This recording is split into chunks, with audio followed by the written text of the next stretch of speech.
Abu Nawas suatu waktu dipanggil oleh Raja Harun ar-Rasyid datang ke istana. Raja ingin menguji kejeniusan Abu Nawas perihal kemampuannya dalam ilmu ceramah. Mulai Jumat depan, kamu Abu Nawas bertugas untuk berkhutbah, titah Baginda Raja. Waduh, tapi saya kan penyair, Tuan Raja. Saya, kenapa? Kamu menolak tugas ini?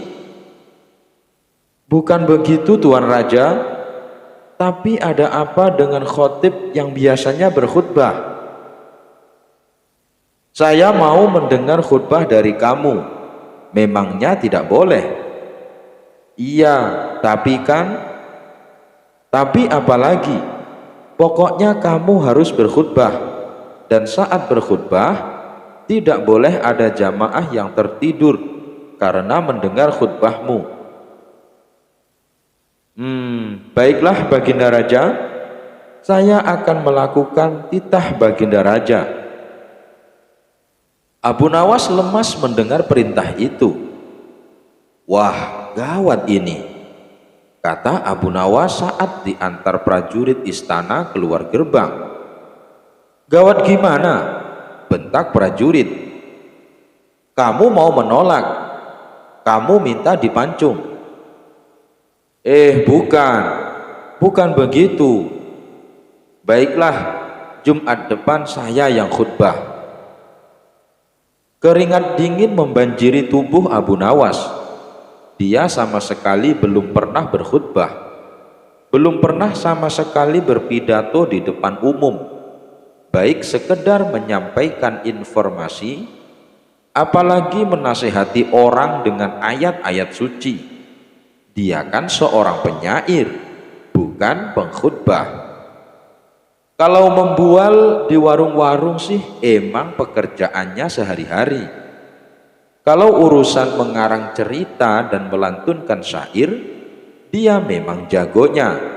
Dan sekarang mau tidak mau dia harus melaksanakan perintah Baginda Raja. Kalau tidak, seperti yang diketahuinya, Baginda tidak segan-segan menghukum Abu Nawas dengan hukuman yang seberat-beratnya. Saat sholat Jumat tiba, Abu Nawas belum tahu apa yang akan dikhutbahkannya. Pikirannya masih blank.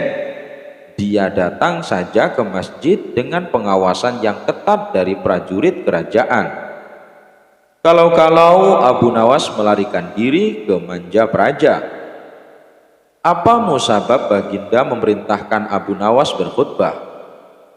Para jamaah yang telah mengetahui bahwa Abu Nawas yang menjadi khotib pun memiliki pikiran yang beragam. Ada yang kasihan karena Abu Nawas bakal kena hukuman. Ada yang jadi malas ke masjid. Ada juga yang penasaran dengan isi khutbah sang penyair itu. Seorang jamaah memberanikan diri menegur Abu Nawas. Abu Nawas, nanti mau bawain tema apa? Belum tahu juga saya mau bawa tema apa. Emang kamu bisa? Ya sebenarnya aku tidak bisa. Udahlah, kabur aja ke negara lain, masih ada kesempatan daripada kena pacung. Blek, Abu Nawas makin tidak bisa berkonsentrasi. Udah jangan nanya-nanya melulu, bikin orang makin tak enak aja. Setelah takmir masjid memberi beberapa pengumuman, dipanggillah Abu Nawas maju. Abu Nawas naik ke mimbar dengan jantung yang mau copot karena berdentum kayak dentuman gendang saat takbiran hari raya. Peluhnya banjir di wajah seolah-olah setiap saat dia habis berwudu. Mata para jamaah menatap tajam ke arahnya. Mereka memandang seakan telah tiba malaikat maut menunggu perintah mencabut nyawanya. Para prajurit kerajaan menatap tajam mengawasi kalau dia melarikan diri. Suasana Jumatan jadi mencekam. Abu Nawas telah berdiri di mimbar. Assalamualaikum warahmatullahi wabarakatuh. Jamaah menjawab kompak. Kali ini konsentrasi mereka penuh. Tidak seperti suasana Jumat sebelumnya. Ternyata masjid membludak dengan jamaah. Banyak juga yang berdatangan dari daerah lain. Jamaah melober hingga ke gerbang karena mereka sangat penasaran bakal seperti apa khutbah dari Abu Nawas. Muadzin melantunkan azannya. Di saat inilah Abu Nawas mendapatkan sebuah ide tentang materi khutbahnya. Dan setelah mengucapkan pujian-pujian kepada Allah Subhanahu wa Ta'ala dan sholawat atas Nabi, Abu Nawas melanjutkan khutbahnya. Saudara-saudara sekalian, hadirin sidang Jumat yang dimuliakan Allah, pada Jumat kali ini, apakah para hadirin tahu apa yang akan saya sampaikan? Jamaah kompak mengatakan, tidak tahu. Abu Nawas menggebrak mimbar. Kok tidak tahu? Jamaah tercengang. Baginda Raja pun begitu. Para prajurit kerajaan semakin bersiaga. Jadi untuk apa khotib berdiri di sini kalau tidak ada yang tahu? Percuma, sia-sia saja. Tidak akan ada gunanya, lanjut Abu Nawas. Abu Nawas kemudian melanjutkan ceramahnya dengan penjelasan tentang kebodohan umat yang serba tidak tahu. Umat Islam harus banyak tahu, harus selalu belajar dan belajar agar pengetahuan kita bertambah luas. Wahyu yang pertama turun adalah Iqra, bacalah. Ini adalah perintah agar kita banyak belajar. Abu Nawas makin bersemangat di atas podium. Dia memotivasi umat agar tidak menjadi umat yang bodoh tanpa pengetahuan. Dia membuka cakrawala para jamaah. Para jamaah pun mendengarnya dengan sangat antusias. Baginda Raja senang dengan kondisi ini. Beliau sebenarnya sayang sama Abu Nawas. Cuma kadang caranya itu tidak seperti orang lain. Raja punya cara sendiri. Raja juga senang karena para jamaah tidak tidur saat khutbah berlangsung.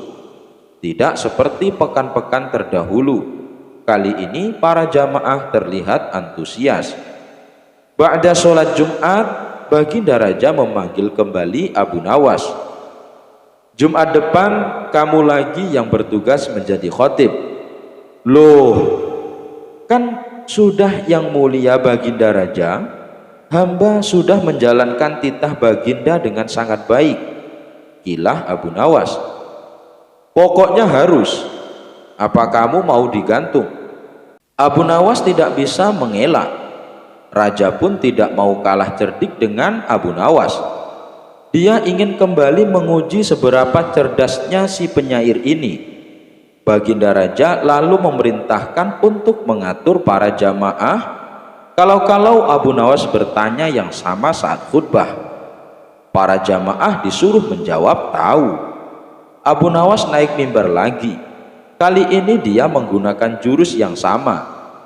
Abu Nawas sudah tidak tegang lagi. Wajahnya penuh senyuman. Dia merasa berada di atas angin. Hadirin sidang jamaah Jumat yang diberkahi Allah Subhanahu wa Ta'ala. Apakah kalian tahu apa yang akan saya khutbahkan? Tahu, jawab para jamaah. Alhamdulillah, bagus. Inilah yang dinantikan oleh para pemimpin umat sejak lama. Inilah yang diimpikan oleh baginda Nabi kita Muhammad Shallallahu Alaihi Wasallam. Maka ditambahkan lagi di sana dan di sini tentang kondisi umat yang mulai maju tingkat peradabannya jika berilmu pengetahuan.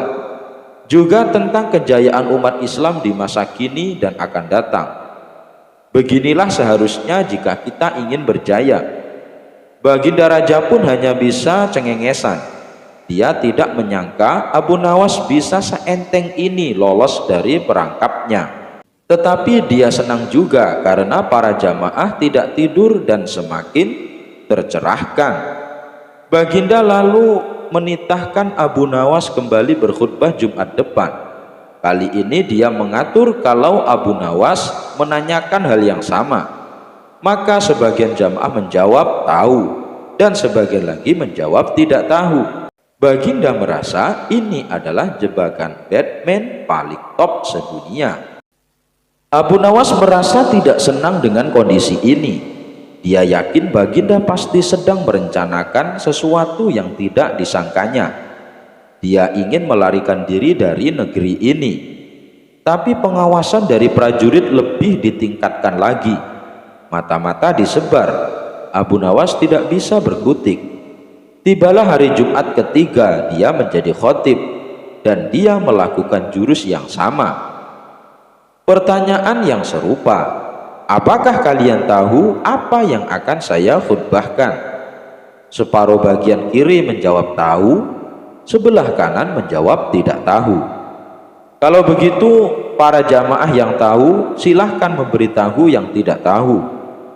Abu Nawas menambahkan bahwa kita harus menjaga kerjasama tim, saling nasihat menasehati, harus kompak, bahu-membahu mengatasi kedunguan dan kejahilan, saling tolong-menolong memberantas kejahilan. Yang sudah tahu harus mengajari saudaranya yang tidak tahu. Jangan biarkan mereka tenggelam dalam kegelapan. Abu Nawas telah menyelesaikan tugasnya. Baginda Raja pun akhirnya sadar bahwa Abu Nawas memang panjang akal dan cerdiknya. Raja juga senang karena para jamaah antusias mengikuti khutbah dan tidak ada yang tidur. Akhirnya Abu Nawas diangkat menjadi Menteri Pendidikan dan Kebudayaan. Suatu hari Abu Nawas mendapatkan hadiah berupa cincin berlian dari Sultan Harun ar-Rasyid. Kepada para tetangganya, cincin itu selalu dipamerkan. Bahkan kemanapun ia pergi, selalu dipakainya pada jari manis kanannya. Dari jauh cincin berlian itu tampak gemerlapan, sehingga menarik perhatian dan rasa kagum orang yang melihatnya. Ketika Abu Nawas berjalan di depan rumah seorang saudagar permata, cincin itu memukau perhatian si saudagar.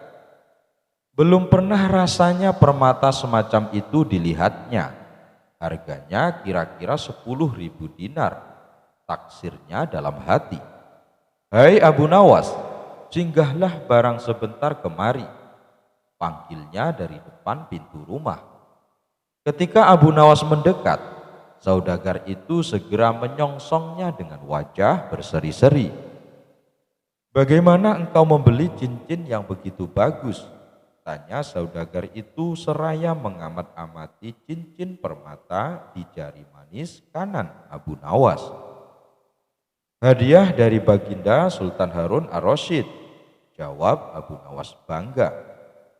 Jawaban itu menguatkan dugaannya bahwa permata itu memang amat berharga dan bukan barang palsu. "Aku bersedia membelinya dengan harga mahal," bujuk saudagar itu. Abu Nawas menggelengkan kepalanya. "Siapa tahu cincin itu dirampas penjahat di jalan. Lebih baik kau jual saja, maka uangmu dapat kau belikan apa saja," ujar saudagar itu menakut-nakuti. "Aku bersedia membayarmu 3.000 dinar," sambungnya. Abu Nawas orang yang pandai, tak gampang terbujuk, apalagi tertipu. Ia tahu bahwa harga cincin itu kira-kira 10.000 dinar. Tawaran itu didiamkannya saja. Dari saku bajunya dikeluarkan sapu tangan, lalu digosoknya cincin itu dengan sapu tangan. Makin berkemilaulah berlian itu. "Abu Nawas, dengarlah, modalku seluruhnya berjumlah 4.000 dinar. Baiklah, seluruh uangku yang 4.000 dinar aku bayarkan kepadamu. Boleh kan? Tawar saudagar itu. Mana boleh, permata yang begini indah hanya kau hargai 4.000 dinar, sahut Abu Nawas hendak melangkah pergi. Tunggu dulu Abu Nawas, cegah saudagar itu. Jika aku punya uang lebih dari itu, akan kuberikan kepadamu semuanya. Barangkali 2-3 hari lagi akan kubawakan engkau uang 5.000 dinar. Karena itu jangan kau jual cincinmu kepada orang lain. Abu Nawas hanya senyum-senyum saja lalu pergi. Cincin itu memang tak pernah lepas dari jari manis kanannya. Ketika tidur malam harinya, cincin itu tetap tersunting di jari. Malam itu Abu Nawas bermimpi. Dalam mimpi itu saudagar datang membawa uang 5.000 dinar. Melihat uang sebanyak itu Abu Nawas tergiur. Tanpa pikir panjang diterimanya uang sebanyak itu. Lalu diberikannya cincinnya. Begitu girang hatinya memiliki uang 5.000 dinar. Lalu menari-nari, bahkan berjingkrak-jingkrak. Tangannya bertepuk-tepuk, kakinya menghentak-hentak. Kepalanya bergoyang ke kiri ke kanan. Pinggulnya meliuk-liuk, sehingga keseimbangan badannya menjadi goyah. Tiba-tiba gedebuk, Abu Nawas terjatuh. Ternyata ia terjungkal dari tempat tidur ke lantai. Ia terjaga, jidatnya terasa nyeri karena terantuk lantai. Ia tersadar dari mimpinya. Yang pertama-tama dilakukannya ialah mengamat-amati cincin pada jari manis kanannya. Oh, masih ada, pikirnya. Ia merasa heran mengapa cincin itu masih tetap tersunting di jarinya. Padahal uang pembayaran dari saudagar permata itu sudah diterimanya. Esok harinya ia menceritakan mimpinya itu. Bukan saja kepada istrinya, tetapi juga kepada tetangga-tetangganya. Bahkan kepada semua orang yang berjumpa dengannya. Diceritakanlah perihal mimpinya itu. Aku sudah menerima uang pembayaran sebanyak 5.000 dinar. Tapi cincinku belum diambil oleh saudagar yang membelinya, katanya dengan terheran-heran. Mimpi Abu Nawas yang aneh itu segera beredar dari mulut ke mulut. Akhirnya saudagar permata itu pun mendengarnya. Kalau begitu aku berhak mengambil cincin itu, pikirnya. Bukankah aku sudah membayarnya? Bahkan Abu Nawas pun mengaku telah menerima uang pembayaran dariku. Saat itu juga ia berangkat menuju rumah Abu Nawas. Dengan napas terengah-engah ia tiba di rumah Abu Nawas. Abu Nawas, ujarnya, mana cincin berlian yang sudah kubeli? Tapi, sahut Abu Nawas tersendat. Jangan pura-pura lupa Abu Nawas. Semalam aku sudah membayarmu 5.000 dinar bukan? Kata saudagar itu sambil telunjuknya pada dada Abu Nawas. Ya betul, ujar Abu Nawas. Tapi ada 2 hal yang masih harus kita sepakati. Pertama, harga 5.000 dinar itu masih terlalu murah. Genapilah jadi 6.000 dinar. Kedua, karena cincin permata itu pemberian Sultan Harun ar-Rasyid, serah terima cincin itu harus disaksikan pula oleh Baginda Raja. Dengan kesaksian Baginda, engkau pun akan yakin bahwa cincin itu memang benar-benar pemberian Baginda. Baiklah, aku tambah 1.000 dinar nanti, setelah Baginda mengakui cincin itu berasal pemberian Baginda kepadamu, sahut saudagar itu. Aku berganti pakaian dulu, lantas kita berangkat bersama-sama ke istana, kata Abu Nawas sambil masuk ke dalam kamar. Dengan mengenakan pakaian yang paling bagus, Abu Nawas menemui lagi saudagar itu. Kita berangkat sekarang, ajaknya. Hei, "Mengapa jari manis kamu kau balut dengan sapu tangan putih?" tanya saudagar seraya menunjuk jari manis kanan Abu Nawas. "Jari itu terbalut kain tebal. Engkau memperingatkan aku kemarin agar aku berhati-hati karena penjahat yang melihat permata ini mungkin akan merampasnya," kata Abu Nawas. "Betul-betul," kata saudagar itu membenarkannya. Keduanya bergegas berangkat ke istana. Sementara itu, Sultan Harun ar-Rasyid ketika itu baru saja memasuki Balairum. Ketika kedua orang itu tiba di istana, Baginda menunda cara perbincangan dengan para pejabat tinggi, lalu memanggil Abu Nawas dan saudagar itu agar menghadap. "Baginda, kami bersama saudagar permata ini menghadap Baginda karena ada sesuatu hal yang hendak kami sampaikan. Cincin permata hadiah dari Baginda beberapa hari yang lalu kepada saya akan saya jual kepada saudagar permata ini," kata Abu Nawas. "Mengapa hendak kau jual?" tanya Sultan dengan nada marah. "Itu hak saya, Baginda," jawab Abu Nawas. "Bukankah cincin ini yang telah Baginda berikan sebagai hadiah kepada saya?" Sultan terkejut melihat cincin yang tersunting di jari Abu Nawas. Lebih-lebih saudagar itu, matanya terbelalak dan mukanya pucat seketika. Betapa tidak, cincin yang tersunting di jari manis Abu Nawas tersebut dari tembaga, sedangkan permatanya tidak berkilau sama sekali karena hanya pecahan gelas belaka. "Bukan itu yang hendak saya beli," seru saudagar itu, "tapi cincin permata berlian pemberian Baginda." "Inilah cincin hadiah dari Baginda itu," kata Abu Nawas. "Kalau kau tidak percaya, mohonlah kesaksian Baginda." Dalam hati Sultan tersenyum. Macam-macam saja akal Abu Nawas, pikirnya. Betulkah cincin tembaga permata pecahan kaca itu hadiah dari Baginda kepada Abu Nawas? Sembah saudagar itu. "Betul," jawab Sultan Harun ar-Rasyid. "Memang itulah cincin pemberianku." Saudagar itu gemetar. "Nah, bayarlah sekarang 1.000 dinar seperti kesanggupanmu tadi," kata Abu Nawas. "Tapi engkau harus membayar 1.000 dinar kepada Abu Nawas." Tukas Baginda memerintahkan saudagar itu membayarnya. Saudagar itu terpaksa mengeluarkan uang 1.000 dinar. Tanpa berkata suatu apapun, diberikannya uang itu kepada Abu Nawas, lalu pergi.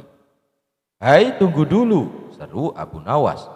"Ini cincin permata yang sudah kau beli." Saudagar itu tak mau menoleh. Abu Nawas berjualan garam. Musim kemarau yang berkepanjangan membuat Abu Nawas bingung untuk bercocok tanam. Sebelumnya ia sudah berusaha menanam kentang, tapi karena tidak adanya hujan, maka panen kentang yang diperoleh sangat mengecewakan. Tak ingin mengalami kerugian untuk kedua kalinya, hingga akhirnya ia mencoba berusaha menjual garam. Keinginannya itu ia sampaikan kepada istrinya. "Wahai istriku, aku ingin jualan garam. Bagaimana pendapatmu?" kata Abu Nawas. "Berdagang garam itu bagus, tapi apa kamu sudah tahu di mana belanja garam yang murah?" tanya istrinya. "Ngapain harus beli? Saya akan mencarinya di laut. Tuhan sudah memberikan secara cuma-cuma dan tugas kita adalah berusaha," ujar Abu Nawas. Esok paginya Abu Nawas bersiap-siap untuk pergi ke laut. Setelah menempuh perjalanan agak lama, sampailah ia di tepian pantai. Kemudian Abu Nawas berhasil membuat garam selama seminggu lamanya. Air laut dikumpulkan menjadi beberapa tempat.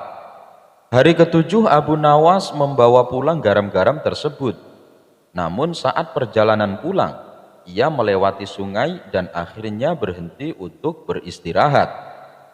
Abu Nawas meletakkan sekarung garam pada tumbuhan kayu.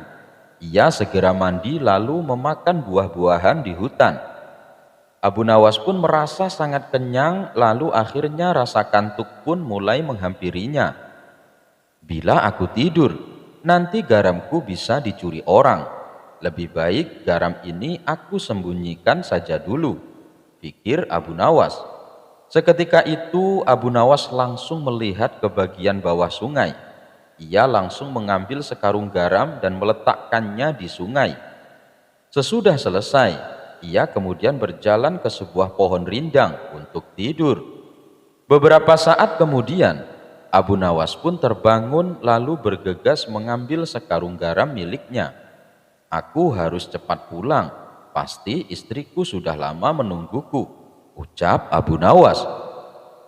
Setibanya di rumah, Abu Nawas terdengar berteriak memanggil sang istri.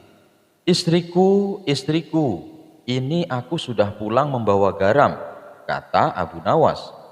Lalu Abu Nawas meletakkan karung garamnya di sebuah alas yang sudah dipersiapkan. Mana garamnya? Tanya sang istri. Di mana ya tadi aku letakkan? Di dalam karung. Wah, ternyata benar garamku dicuri orang sewaktu aku tidur tadi. Padahal aku sudah sembunyikan di tempat yang aman, tutur Abu Nawas. Memangnya engkau sembunyikan di mana karungnya? Tanya sang istri kembali. Aku sembunyikan di dalam sungai, jawab Abu Nawas. Sang istri hanya bisa menggelengkan kepala mendengar perkataan suaminya itu. Abu Nawas dan pedagang Mesir. Pada suatu hari, seorang pria asal Mesir datang ke Baghdad. Ia membawa barang dagangan dalam jumlah besar. Maklum, ia adalah seorang saudagar. Dalam waktu singkat, dagangannya habis terjual di pasar, dan ia pun berniat kembali pulang ke negerinya. Tapi berhubung kapal yang ditunggu belum juga datang, ia terpaksa tinggal lebih lama di Baghdad. Pada suatu malam, ia bermimpi menikah dengan seorang putri anak seorang penghulu Baghdad dengan mahar yang nilainya sangat tinggi. Merebaklah cerita mimpi itu ke segala penjuru hingga sampai terdengar oleh Tuan Hakim. Benarkah engkau bermimpi mengawini anak gadisku? Tanya Tuan Hakim setelah ia berhasil menemukan pedagang asal Mesir tersebut di sebuah penginapan. Benar Tuan Hakim, jawab si pedagang Mesir. Kalau begitu kamu harus membayar mahar untuk anakku, ujar Tuan Hakim.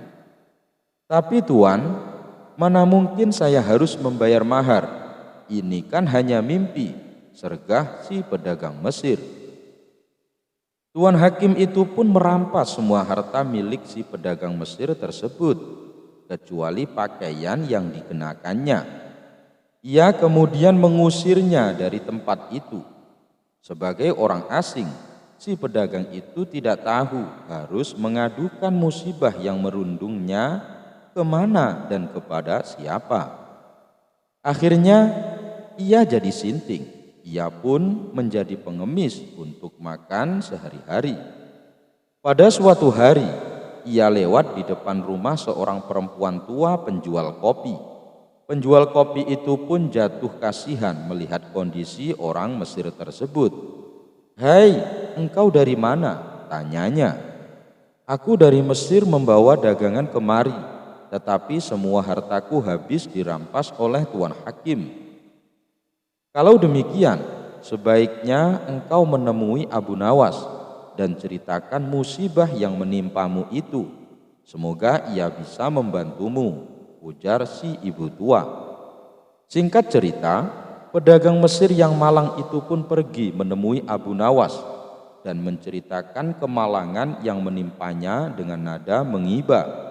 Ketika itu Abu Nawas sedang mengajar murid-muridnya di rumahnya.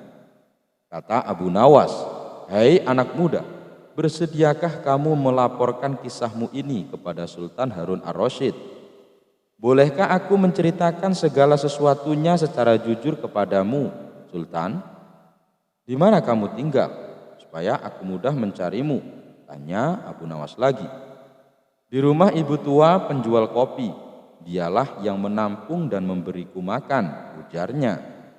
Begitu pedagang asal Mesir itu pergi, Abu Nawas mengumpulkan murid-muridnya. Sekarang kalian semua boleh pulang, tetapi malam nanti kembalilah kemari sambil membawa cangkul, kapak, batu, dan bakul, katanya. Tentu saja murid-muridnya heran. Aneh guru kita ini, apa yang akan diperbuatnya malam nanti? Pikir mereka sambil berjalan pulang. Malam harinya setelah para muridnya berkumpul kembali, Abu Nawas pun berseru, "Hai kamu semua, pergilah ke rumah Tuan Hakim, lalu hancurkan rumahnya. Kalau ada yang bertanya, jangan kamu pedulikan, tetapi katakan bahwa aku yang menyuruh kalian melakukan hal itu." Maka di kegelapan malam itu berbondong-bondonglah murid Abu Nawas menuju rumah Tuan Hakim untuk melaksanakan perintah menghancurkan rumah. Tentu saja penghuni rumah terkejut bukan main, sementara ia sedang dibuai mimpi indah. "Siapa yang menyuruh menghancurkan rumahku?" tanya Tuan Hakim. "Guru kami, yaitu Abu Nawas," jawab mereka serempak. Orang-orang kampung yang melihat itu berusaha mengusir anak-anak itu, tetapi tidak berhasil. Mereka melempari batu oleh murid-murid Abu Nawas. Di selain itu, jumlah orang kampung sangat kecil dibandingkan jumlah murid Abu Nawas. Siang harinya, Tuan Hakim melaporkan peristiwa itu kepada Sultan Harun ar-Rasyid, yang kemudian memerintahkan memanggil Abu Nawas. Abu Nawas pun kemudian memanggil pandangan asal Mesir itu. Mereka bertiga menghadap ke istana. "Mengapa engkau menyuruh menghancurkan rumah penghulu?"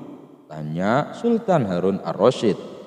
"Ya tuanku, kami suruh para murid menghancurkan rumah Tuan Hakim, karena dalam mimpinya Tuan Hakim menyuruh kami menghancurkan rumahnya," jawab Abu Nawas. "Hai Abu Nawas, bolehkah mimpi dilaksanakan? Hukum mana yang engkau pakai?" tanya Sultan Harun ar-Rasyid. "Mohon maaf yang mulia, hukum yang kami pakai ialah hukum Tuan Hakim." Mendengar jawaban itu, Tuan Hakim tidak bisa berbuat apa-apa. Ia hanya tertunduk lesu dan membisu sampai terdengar titah sang sultan. "Abu Nawas, coba jelaskan maksud perkataanmu tadi." "Ya tuanku, ada seorang pedagang Mesir datang ke negeri ini. Pada suatu malam, ia bermimpi menikah dengan anak Tuan Hakim dengan mahar yang jumlahnya banyak sekali. Kabar itu didengar oleh Tuan Hakim. Lalu ia menemui si pedagang Mesir dan meminta mahar anak gadisnya itu. Tentu saja si pedagang Mesir tidak bersedia menyerahkan mahar, karena pernikahan itu hanya mimpi. Tapi Tuan Hakim malah merampas seluruh harta si pedagang Mesir, kecuali baju yang dikenakannya. Tuan Hakim tidak mengingkari laporan Abu Nawas. Ia hanya membisu, lidahnya keluh. "Di mana pedagang Mesir itu?" tanya Sultan Harun ar-Rasyid. Pedagang Mesir itu pun datanglah menghadap Sultan Harun ar-Rasyid. "Hai pedagang Mesir, ceritakan kembali pengalamanmu selama engkau berdagang di negeriku ini," titah Sultan Harun ar-Rasyid. Pedagang itu pun menyembah dan menceritakan kembali semua pengalamannya selama berdagang di Baghdad. Mendengar cerita itu, Sultan murka dan memecat Tuan Hakim serta mengurungnya di penjara.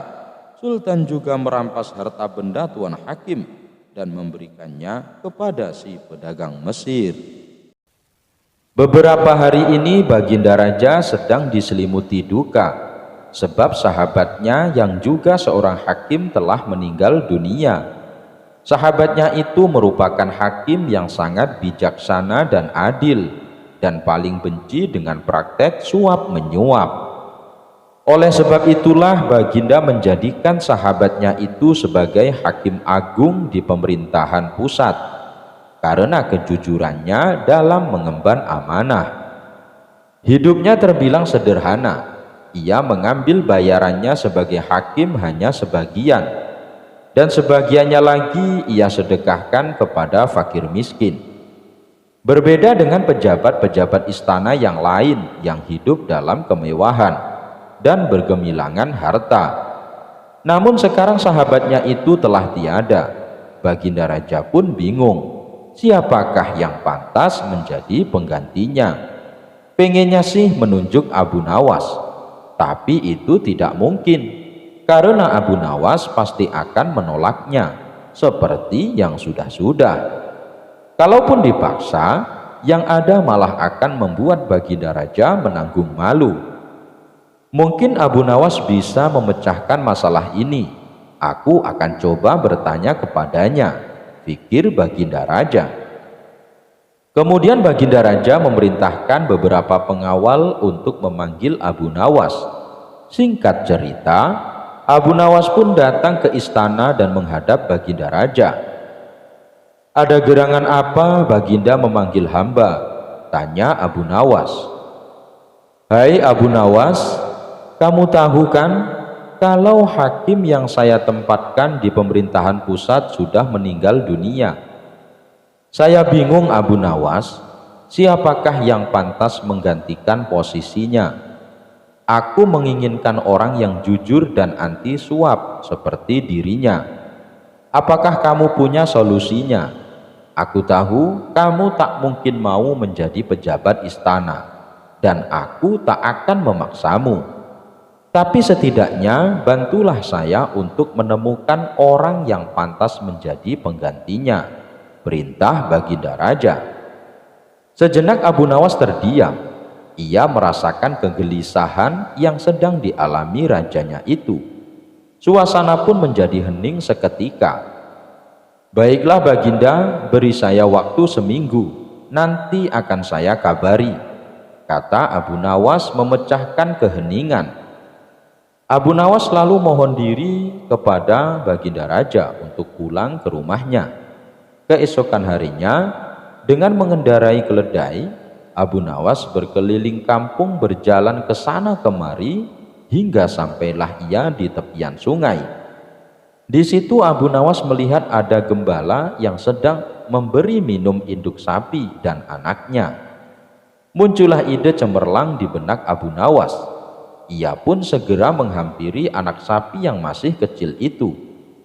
Entah bagaimana caranya, tiba-tiba anak sapi tersebut berjalan meninggalkan induknya dan mengikuti Abu Nawas yang sedang menaiki keledainya.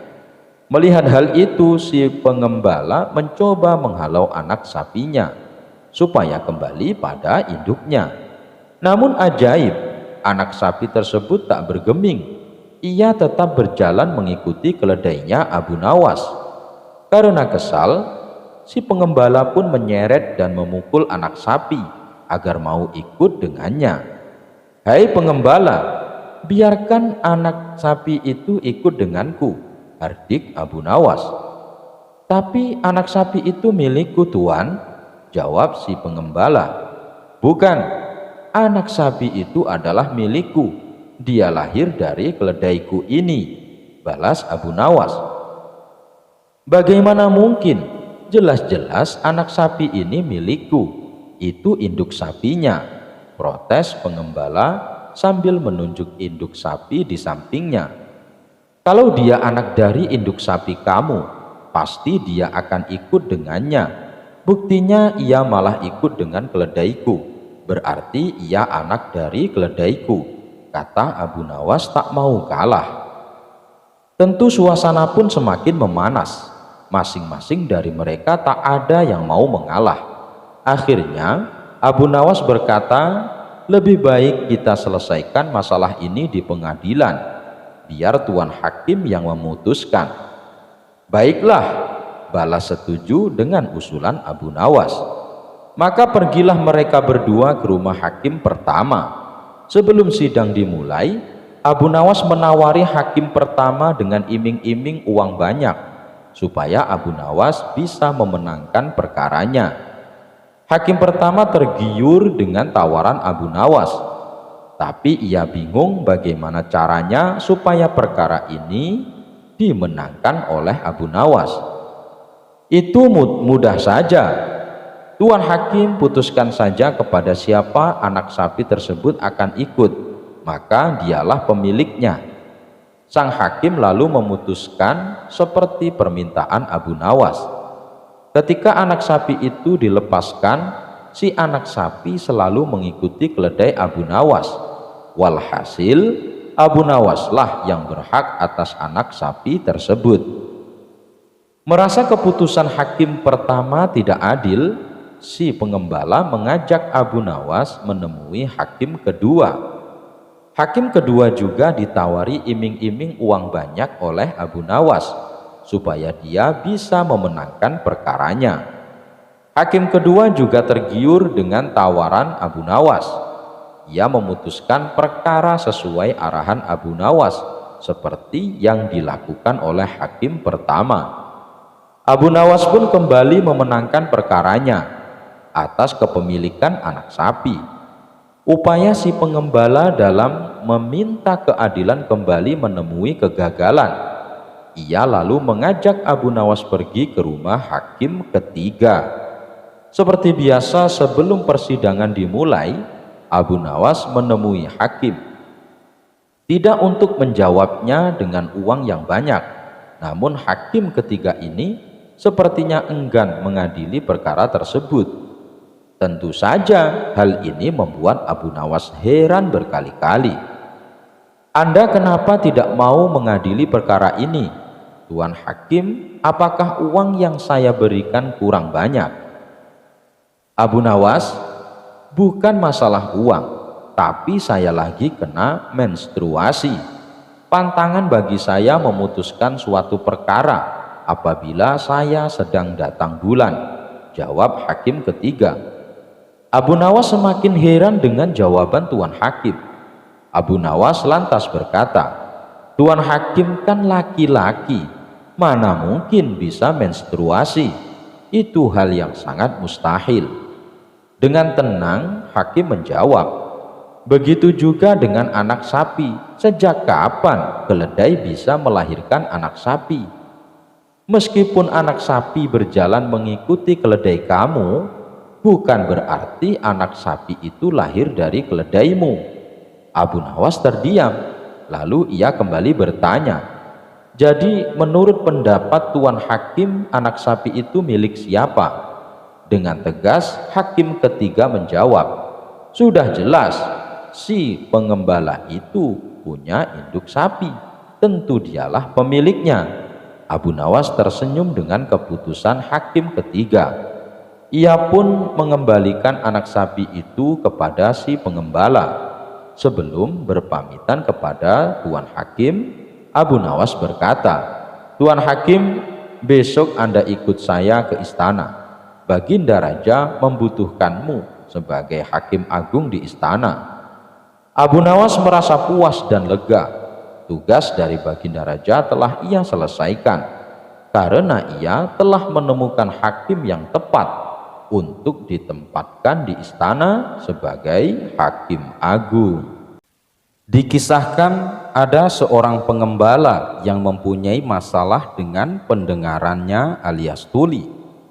Meskipun ia tuli sejak lahir, ia tak pernah mengeluh dengan kekurangannya itu.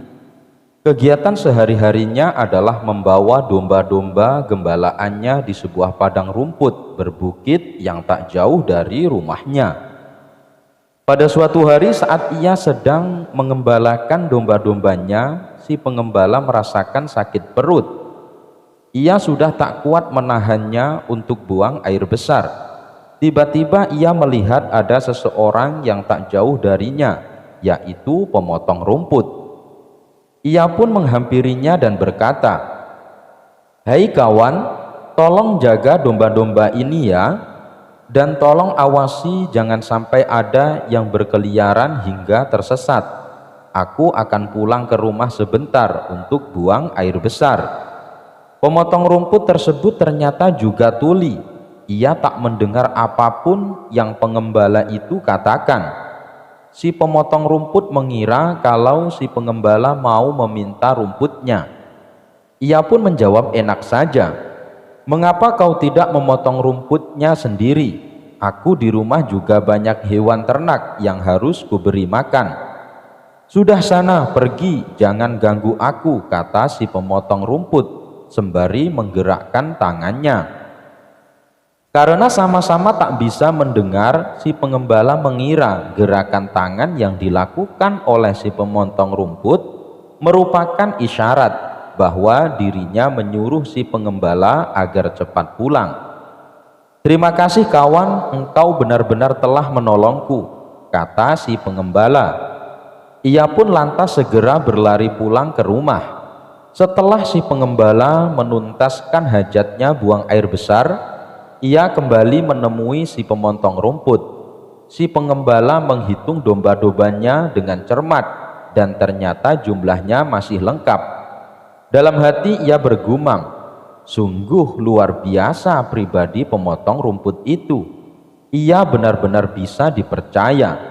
Ia menjaga domba-dombaku tanpa mengharap ucapan terima kasih sama sekali.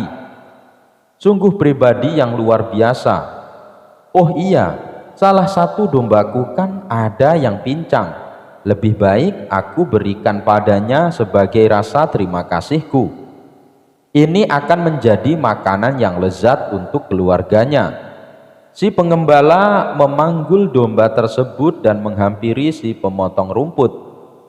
"Hai kawan, terimalah hadiah dariku karena engkau telah menjaga domba-dombaku," kata si pengembala sambil menunjukkan domba pincangnya. Melihat hal itu, si pemotong rumput malah menjadi marah. "Dasar kurang ajar, aku tak melihat apapun yang terjadi selama kamu pergi. Kenapa kamu malah meminta tanggung jawab atas pincangnya kaki dombamu?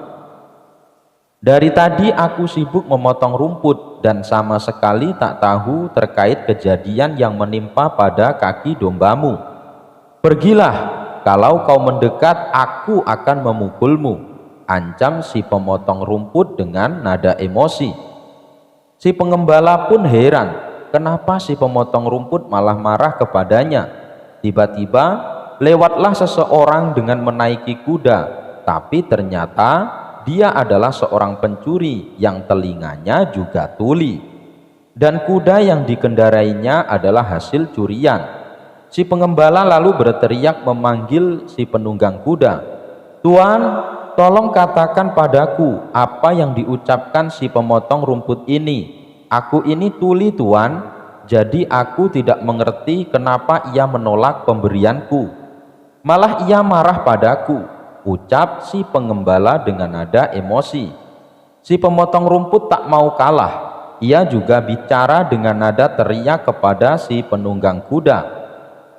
"Begini Tuan, dari tadi aku sedang memotong rumput dan tidak tahu apa-apa, tapi tiba-tiba dia meminta tanggung jawab atas pincangnya kaki domba miliknya. Jelas saja saya marah dituduh seperti itu," ucap si pemotong rumput dengan nada marah. Si penunggang kuda kemudian turun dari kudanya dan menghampiri keduanya. Karena ia jatuh, ia mengira si pemotong rumput dan si pengembala kambing sedang memarahinya karena telah mencuri kudanya. "Iya benar, aku memang barusan mencuri kuda, tapi aku sungguh tidak tahu kalau kuda ini adalah milik kalian. Maafkan aku kawan," kata si penunggang kuda. "Sudah aku katakan, aku tidak tahu apa-apa terhadap pincangnya domba orang ini," teriak si pemotong rumput. "Hai kawan, suruh dia katakan padaku mengapa ia menolak pemberianku," teriak si pengembala. "Iya, aku mengaku mencuri kuda, tapi aku tulis, jadi aku tidak tahu siapa di antara kalian yang pemilik kuda ini," teriak si penunggang kuda. Di tengah-tengah keributan yang terjadi, melintaslah Abu Nawas di hadapan mereka. Kala itu Abu Nawas sedang mengalami sakit gigi. Untuk menggerakkan mulutnya saja sakit bukan main, apalagi untuk berbicara. Ketika mereka melihat kehadiran Abu Nawas, mereka mengira Abu Nawas adalah seorang sufi yang alim dan sakti. Karena dari penampilannya, Abu Nawas menggunakan jubah layaknya ulama sufi terpandang. Si pemotong rumput lalu menarik jubah Abu Nawas. Ia berkata dengan berteriak kepada Abu Nawas untuk meminta keadilan. "Tuan Sufi, tolonglah saya. Mereka menuduhku melukai dombanya."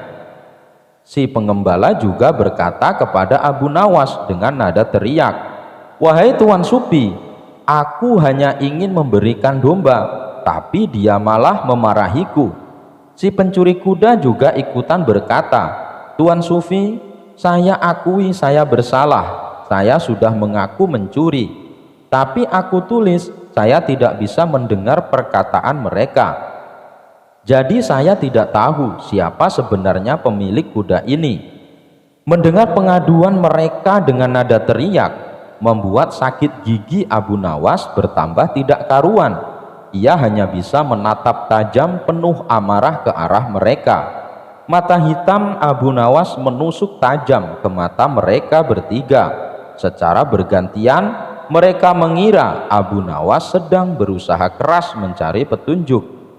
Atas kebenaran dari situasi ini, mereka bertiga pun mulai takut dengan sorot mata tajam Abu Nawas. Mereka takut kalau Abu Nawas akan menyihir mereka, atau setidaknya Abu Nawas akan mengendalikan kemauan mereka. Melihat sikap Abu Nawas yang menakutkan itu, si pencuri langsung melompat ke punggung kudanya dan segera memacu lari kudanya kencang-kencang. Begitu pula dengan si pengembala, ia segera giring gembalanya menjauh dari Abu Nawas. Sementara si pemotong rumput yang sendiri tadi gemetar, ia segera mengemasi hasil sabitan rumputnya ke dalam kantong dan mengangkatnya di bahu, lalu berlari menjauhi Abu Nawas. Setelah ketiga orang tersebut berlari karena ketakutan, Abu Nawas lalu melanjutkan perjalanannya. Ia pun berpikir dalam hati, kadang-kadang kata-kata tak berfungsi apa-apa dan tidak terlalu berguna. Mungkin lebih baik orang tidak perlu banyak bicara. Saat Abu Nawas ditanya tentang umur, Abu Nawas memiliki hubungan kedekatan dengan Baginda Raja Harun ar-Rasyid karena dirinya sering memberikan solusi kenegaraan kepada Baginda Raja. Akan tetapi hari itu sebuah pemandangan langka terjadi. Abu Nawas datang ke istana kerajaan tanpa mendapat undangan dari Baginda Raja terlebih dahulu. "Oh, ternyata engkau datang juga. Kebetulan aku memang sudah kangen ingin bertemu denganmu, Abu Nawas," kata Baginda tanpa basa-basi. Mendengar perkataan rajanya itu, Abu Nawas menjadi senang bukan kepala, karena memang diketahui hubungan mereka belakangan ini sedang dekat-dekatnya. "Wahai Baginda, kali ini apa yang mesti hamba lakukan?" tanya Abu Nawas. "Tidak ada," sergah Baginda Raja. Sebentar dulu," ujar Baginda yang kemudian beranjak dari tempat duduknya. Begitu kembali, Baginda sudah berganti pakaian yang sederhana, layaknya rakyat biasa. "Aku ingin ke rumahmu, Abu Nawas," titah Baginda Raja. "Untuk apa Baginda ke rumah hamba?" tanya Abu Nawas heran dan kaget.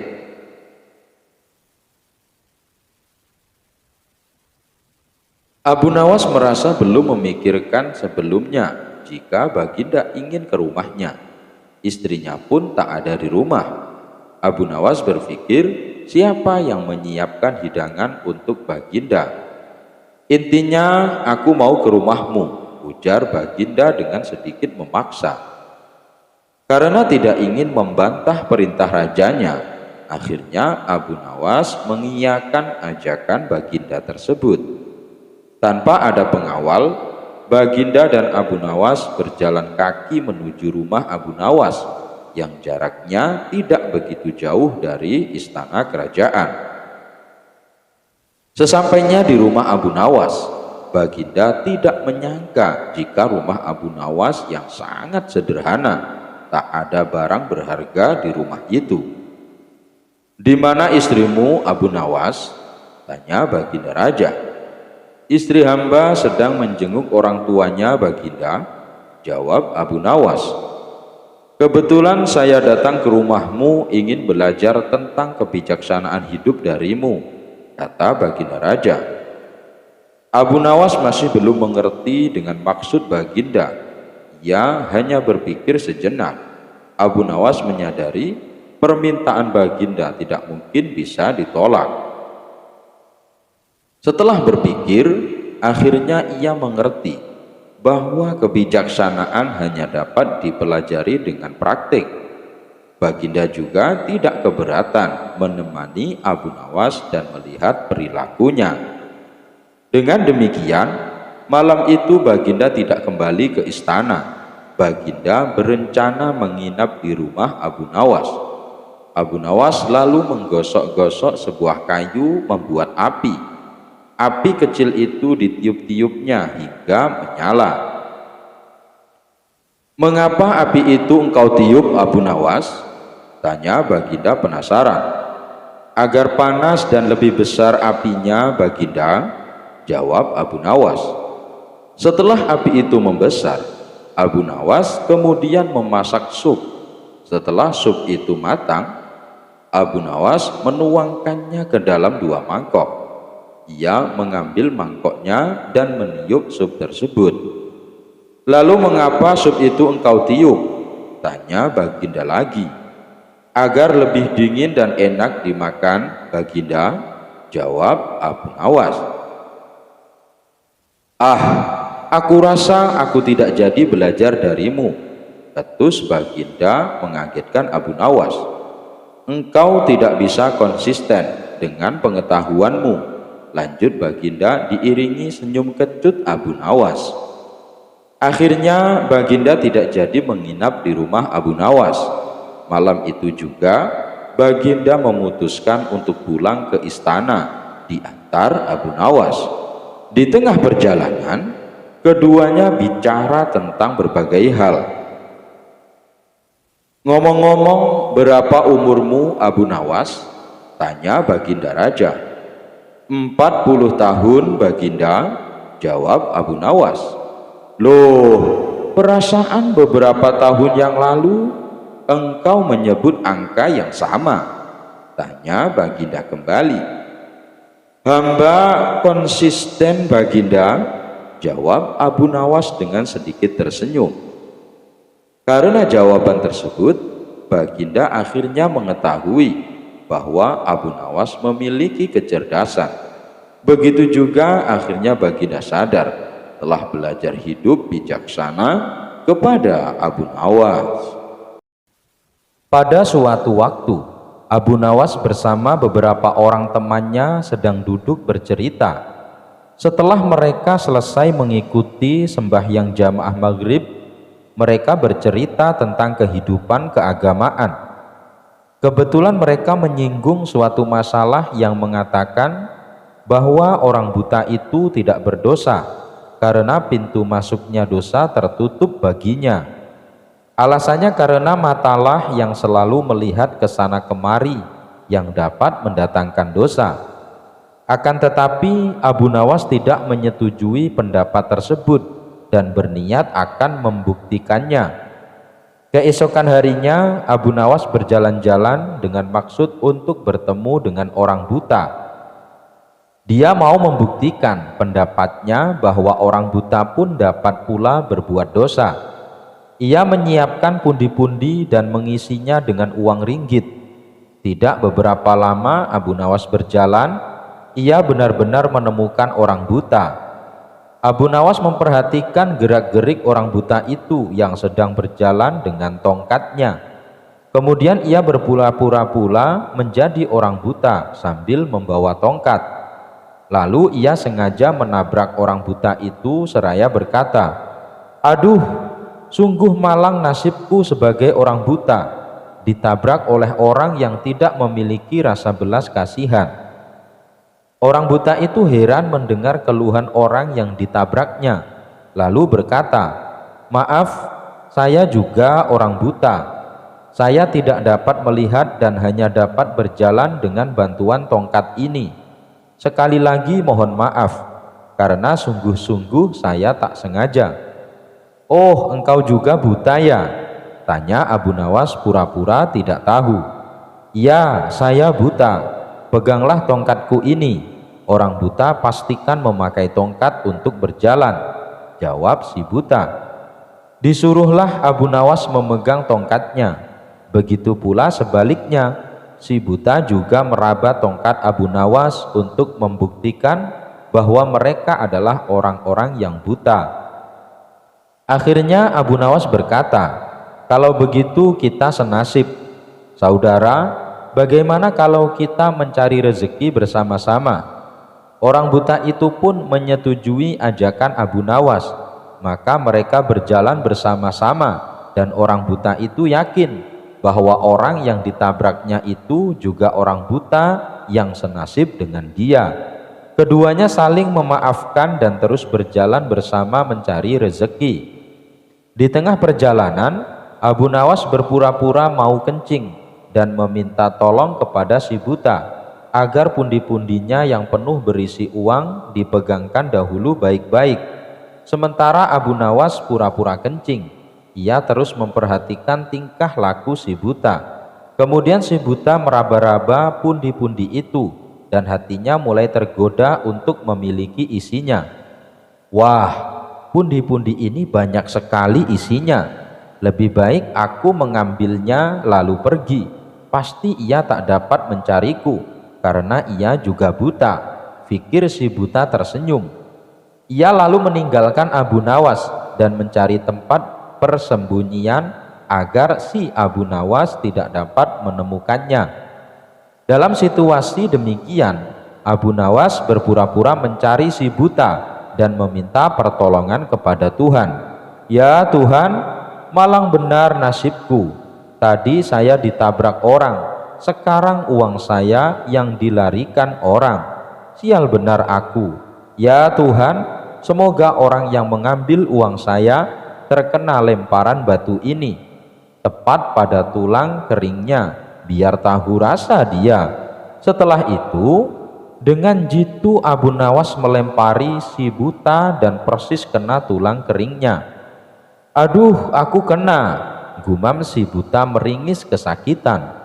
Hal ini membuat si buta kelabakan.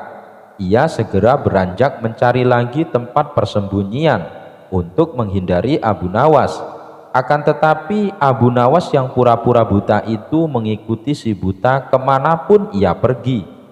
Setelah dekat, Abu Nawas memohon lagi kepada Tuhan, "Ya Tuhan, semoga orang yang mengambil pundi-pundiku terkena lagi lemparan batu pada kepalanya."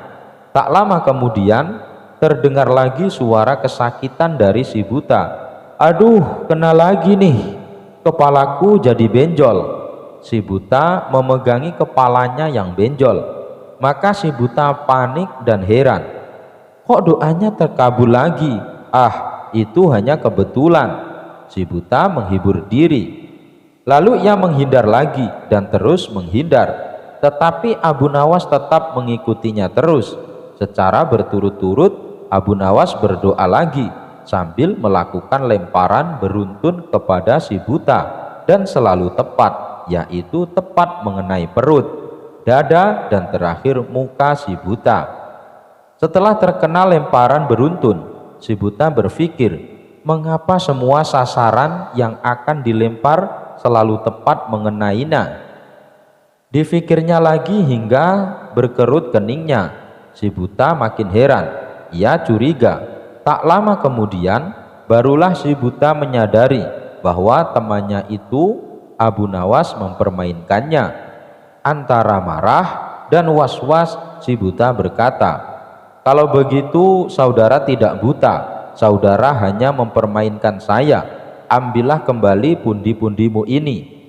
Akhirnya si buta menyerahkan pundi-pundi itu kepada Abu Nawas dengan penuh kesedihan dan penyesalan terhadap nasibnya. Abu Nawas sendiri pulang sambil tersenyum kegelian. Ia puas karena dapat membuktikan bahwa orang buta dapat juga berbuat dosa. Suatu hari Abu Nawas pergi ke pasar untuk membeli beberapa barang kebutuhan sehari-hari. Saat ia sedang berjalan-jalan di pasar, tiba-tiba ia melihat seorang penjual buah yang tengah sibuk mengatur buah-buahnya dengan rapi. Abu Nawas yang iseng pun mendekati penjual buah tersebut dan bertanya, "Pak penjual, bolehkah saya mencoba buah ini sebelum membelinya?" Penjual buah dengan ramah menjawab, "Tentu Pak, silahkan mencoba." Abu Nawas pun mengambil satu buah apel dari tumpukan buah dan memakannya dengan lahap. Setelah beberapa saat, ia mencicipi buah pir, lalu buah anggur, dan seterusnya. Ia terus mencoba buah-buah tersebut tanpa berniat membelinya. Melihat tingkah Abu Nawas yang mencicipi buah tanpa berniat membeli, penjual buah tersebut mulai kesal. Ia berkata dengan sedikit kesal, "Maaf Pak, Anda sudah mencicipi hampir semua buah yang saya punya. Boleh saya tahu, apakah niat Anda membeli buah atau hanya mencoba-coba saja?" Abu Nawas yang cerdik dengan santai menjawab, "Oh, maaf Pak, sebenarnya saya sedang mencari buah yang paling enak untuk diberikan kepada istri saya. Saya ingin memastikan bahwa buah yang saya beli benar-benar lezat, sehingga istri saya senang. Tapi sepertinya semua buah yang Bapak jual sangat enak. Saya bingung memilihnya." Penjual buah awalnya kesal, tetapi kemudian ia tersenyum mengerti. Ia berkata, "Baiklah Pak, jika begitu, saya akan memberikan harga spesial untuk Anda." Abu Nawas pun tertanya sambil berkata, "Terima kasih Pak, ternyata mencicipi buah-buah ini memberikan manfaat yang baik. Sekarang saya tahu bahwa semuanya enak." Keduanya tertawa bersama dan akhirnya Abu Nawas membeli beberapa buah dari penjual tersebut. Ia pulang dengan senang hati, membawa buah-buah lezat untuk istri tercintanya. Istirahat sejenak setelah berbelanja, Abu Nawas duduk di bawah pohon di pinggir jalan.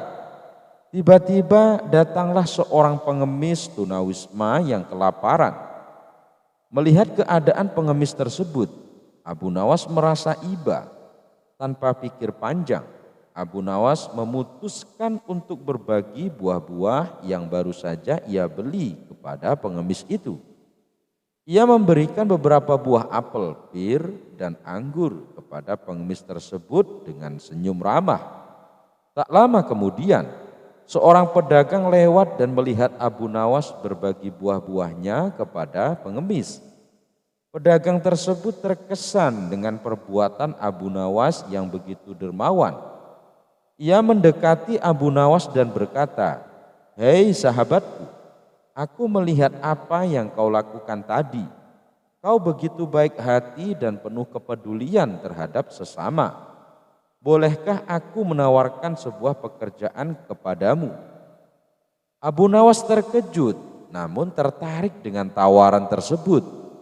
Ia menjawab dengan rasa ingin tahu, "Tentu, apa pekerjaan yang kau maksud?" Pedagang itu tersenyum dan menjawab, "Aku memiliki toko buah dan membutuhkan seseorang yang pandai dalam memilih buah-buah berkualitas. Dilihat dari cara kau mencicipi buah-buah di pasar, aku yakin kau memiliki keahlian dalam hal itu. Aku ingin mengajakmu untuk bekerja denganku." Abu Nawas sangat senang dengan tawaran tersebut. Ia tidak menyangka bahwa perbuatannya yang sederhana di pasar dapat membawa keberuntungan dan kesempatan baru baginya. Ia dengan senang hati menerima pekerjaan itu dan berjanji untuk memberikan yang terbaik. Dari kejadian lucu di pasar hingga akhirnya mendapatkan pekerjaan baru, Abu Nawas mengerti bahwa kebaikan dan kepedulian terhadap orang lain selalu membuahkan hasil yang baik. Tindakan kecil seperti berbagi buah-buahan kepada pengemis dapat membuka pintu kesempatan yang tak terduga. Abu Nawas pun menjalani pekerjaan barunya dengan penuh semangat dan keahlian dalam memilih buah-buah terbaik. Ia menjadi karyawan yang dipercaya oleh pedagang dan berhasil mencapai kesuksesan dalam bidang tersebut. Al-Kisah. Baginda Raja Harun ar-Rasyid mempunyai 2 orang putra dari permaisurinya. Putra pertama bernama Al-Amin dan putra kedua bernama Al-Makmun. Al-Amin ternyata sangat bodoh dan pemalas, sedangkan Al-Makmun terkenal rajin dan pintar dalam ilmu dan sastra.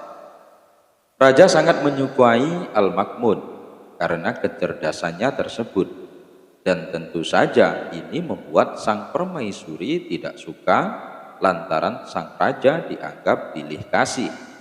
Padahal keduanya kan sama-sama putranya. "Suamiku, kenapa Anda tidak begitu menyayangi Al-Amin?" tanya permaisuri Zubaidah. "Karena ia tidak bisa membuat syair dan tidak kenal sastra," jawab baginda raja. "Suamiku, sebenarnya kalau mau, Al-Amin akan menguasai ilmu sastra daripada saudaranya. Sebenarnya ia lebih cerdas, ia hanya malas saja," kata permaisuri. "Kalau begitu, biar besok aku panggil Abu Nawas untuk menguji syairnya," tambahnya. Pagi buta, Abu Nawas sudah muncul di istana, memenuhi panggilan sang permaisuri. "Abu Nawas, coba kamu dengarkan karya syair putraku ini," kata sang permaisuri dengan bangga. Al-Amin lalu membacakan beberapa bait syair sebagai berikut. "Kami adalah keturunan Bani Abbas. Kami duduk di atas kursi." Abu Nawas hampir tidak kuat menahan tawanya mendengar syair tersebut. "Bagaimana?" tanya Al-Amin kepada Abu Nawas. "Syair macam apa itu?" jawab Abu Nawas. Al-Amin marah sekali mendengar cemooh Abu Nawas tersebut. Ia lalu menyuruh seorang pasukan istana untuk menangkap dan memasukkan Abu Nawas ke dalam penjara. Selama beberapa hari, Abu Nawas tidak pernah muncul di istana, sehingga Raja Harun ar-Rasyid merasa rindu. Belakangan, Raja mendengar kabar bahwa Abu Nawas dimasukkan penjara oleh Al-Amin. Ia kemudian mengajak putranya itu ke penjara untuk menjenguk Abu Nawas. "Kenapa kamu memenjarakannya?" tanya Baginda kepada Al-Amin sambil menceritakan apa yang terjadi. "Yang sangat menyakitkan, ia telah berani mencemooh syair karyaku, ayahanda," kata Al-Amin.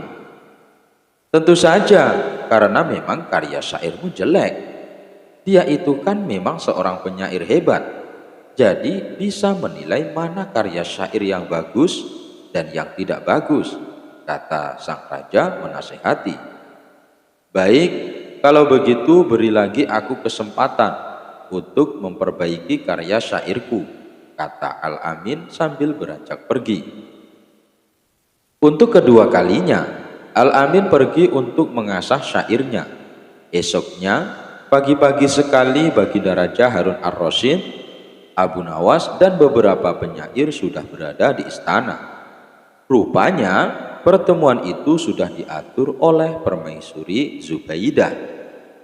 Ia ingin mereka mendengarkan karya syair putranya yang baru saja pulang mendalami ilmu sastra. Al-Amin pun mulai membaca karya syairnya. Hai binatang yang duduk bersimpuh, rasanya tidak ada yang setolol kamu. Kamu seperti hidangan yang diolesi minyak sapi kental, seperti warna seekor kuda belang. Begitu selesai mendengar syair tersebut, Abu Nawas langsung bangkit dan hendak berlalu dari tempatnya. Kemana kamu, Abu Nawas? Tanya Raja Harun ar-Rasyid. Aku lebih suka balik ke penjara saja daripada mendengar syair macam ini. Toh sebentar lagi putramu ini pasti akan menyuruh polisi untuk membawaku ke sana, jawab Abu Nawas. Raja pun tertawa terpingkal-pingkal mendengar jawaban Abu Nawas itu. Sementara sang permaisuri Zubaidah hanya bisa duduk bengong. Di pagi yang cerah, Baginda Raja Harun ar-Rasyid mengajak beberapa menterinya pergi bertamasya ke sebuah tempat wisata. Tak lupa Baginda Raja juga mengajak Abu Nawas untuk menambah suasana liburan menjadi asyik. Di tengah-tengah perjalanan menuju tempat wisata itu, dari kejauhan mereka melihat seorang kakek yang sedang menunggangi seekor keledai. Wahai menteriku, tanyalah orang tua itu, perintah sang raja kepada salah seorang menteri bernama Ja'far. Mohon maaf kek, kalau boleh tahu Anda dari mana? Tanya Ja'far. Aku dari Basroh anak muda, jawab si kakek. Mau kemana kek? Tanya Ja'far kembali. Ini, aku mau ke Baghdad, jawab sang kakek. Ada keperluan apa? Tanya Ja'far penasaran. Aku hendak mencari obat untuk mataku ini, kata sang kakek sambil memperlihatkan matanya yang sedang sakit kepada Ja'far. Di tengah percakapan mereka, Baginda Raja lalu berbisik kepada Abu Nawas. Wahai Abu Nawas, coba kamu ajak ia bergurau. Jangan Baginda, kasihan, ia adalah orang tua. Saya takut kakek itu marah, jawab Abu Nawas. Sudahlah, itu nanti urusanku. Intinya ajak saja kakek itu bergurau, desak Baginda kepada Abu Nawas. Baiklah, kalau begitu akan aku lakukan, kata Abu Nawas sambil menganggukkan kepalanya. Setelahnya Abu Nawas beranjak menghampiri si kakek. Kek, misalkan aku berikan Anda resep untuk mengobati mata kakek itu, imbalan apa yang akan Anda berikan kepadaku? Tanya Abu Nawas. Aku akan berikan imbalan yang sesuai untukmu, jawab si kakek. Kalau begitu dengarkan baik-baik resep ini kek, kata Abu Nawas. Baik, cepat sebutkan apa resep itu, jawab kakek tidak sabar menunggu jawaban Abu Nawas. Jadi begini kek, kakek ambil 3 tiupan angin, 3 sengatan terik matahari, 3 pantulan cahaya rembulan, dan 3 sorot lampu biasa. Setelah semuanya terkumpul, maka tumbuklah pada sebuah lumpang yang tak berlubang. Kemudian kakek taruh ramuan yang telah lembut itu ke dalam sebuah mangkok besar yang sudah pecah berkeping-keping. Tak lupa juga untuk disimpan di udara selama 3 bulan. Setelah masa 3 bulan lamanya, maka oleskan ramuan itu ke mata kakek yang sakit sebanyak 3 kali sebelum tidur. Insya Allah Anda akan sembuh, kata Abu Nawas. Mendengar perkataan Abu Nawas itu, sang kakek pun naik pitam. Akhirnya turun dari keledainya dan menghampiri Abu Nawas. Ambil keledai ini sebagai imbalan awal, kata si kakek sambil memalingkan wajahnya dari Abu Nawas. Jika setelah menggunakan resepmu itu mataku sembuh, aku akan memberimu lagi imbalan seorang budak wanita yang setia melayanimu. Jika kelak ternyata kamu telah mati terlebih dahulu meninggalkan aku, budak wanita itu pasti sudah menjemputmu di neraka sana. Ia akan setia meludahi matamu dan memukuli wajahmu sambil berteriak dan mengolok-olokimu.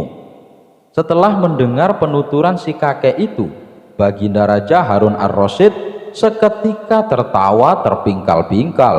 Hahaha, coba beri orang tua itu hadiah, kata Baginda sambil menahan tawanya. Terima kasih Baginda yang mulia, kata si kakek dengan hati yang berbahagia. Tak lama setelah itu, sang kakek pergi meninggalkan mereka. Abu Nawas dan segentong air. Al-Kisah, kali ini Baginda Raja berencana akan berburu di hutan. Baginda Raja memerintahkan pembantunya untuk menyiapkan semua peralatan dan perbekalan selama berburu. Berbeda dari cara berburu sebelumnya, kali ini Baginda Raja mengajak serta Abu Nawas. Kemudian Baginda Raja meminta Abu Nawas membantu membawa perbekalan dan dipersilahkan memilih sendiri barang yang akan dibawa.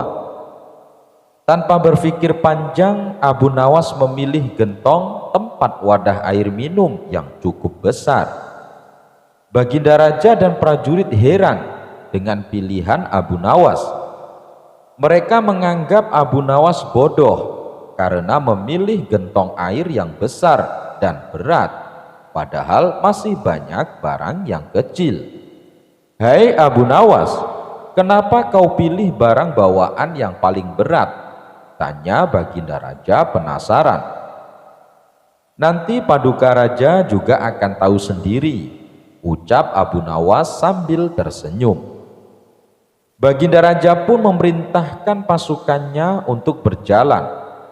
Dan selama perjalanan, tentunya Abu Nawas menjadi orang yang paling terakhir. Ia berjalan paling belakang karena beratnya membawa gentong air. Karena perjalanan yang cukup jauh, rombongan memilih berhenti untuk istirahat sejenak. Di saat itulah mereka membutuhkan air untuk menghilangkan rasa dahaga, dan tentunya Abu Nawas menjadi orang paling dicari karena Abu Nawas yang membawa perbekalan air minum. Setelah perjalanan dilanjutkan, gentong air yang dibawa Abu Nawas mulai berkurang isinya dan menjadi lebih ringan. Abu Nawas pun tidak lagi berjalan di belakang, kini ia berjalan di tengah-tengah rombongan. Setelah istirahat yang kedua, ketiga, dan seterusnya, gentong air yang dibawa Abu Nawas pun semakin berkurang, sampai kemudian gentongnya kosong sama sekali. Karena gentongnya sudah kosong, tentu saja Abu Nawas meninggalkannya, sehingga Abu Nawas pun bisa berjalan di samping Baginda Raja di barisan depan. Melihat hal itu, Baginda Raja tersenyum. Kini Baginda telah mendapatkan jawaban atas pertanyaan yang diajukan sebelum berangkat.